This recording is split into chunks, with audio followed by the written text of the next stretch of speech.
ভগবান শ্রী বিষ্ণুর এই বিশ্ব চরাচর সৃষ্টি করে ব্রহ্মা, বিষ্ণু ও মহেশ্বর ভাগ হয়ে এই ত্রিজগৎকে প্রতিপালন করছেন।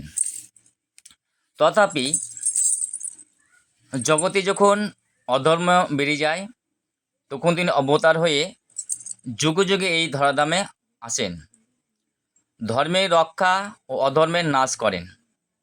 নারায়ণের সঙ্গে লক্ষ্মী, রামের সাথে সীতা, কৃষ্ণের সাথে রাধা ও মহাপ্রভু চৈতন্যদেবের সাথে বিষ্ণুপ্রিয়া বারবার জন্মগ্রহণ করে কত দুঃখ, কষ্ট, বেদনা পেয়ে অতিবাহিত করে গিয়েছেন।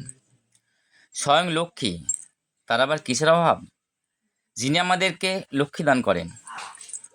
কতবার কতভাবে এসেছেন, শেষে কলিযুগে কোনো অস্ত্র না নিয়ে শুধু হরিনাম ও প্রেম বিতরণ করে গিয়েছেন, যা জীবের উদ্ধারের জন্য কত সহজ পথ। এত সহজ সাধন ভজন রেখে আমরা রাজনীতির মানে না বুঝে খুনোখুনি হয়ে নিজেরাই মরছি। আমাদের মতো বোকা কেউ আছে?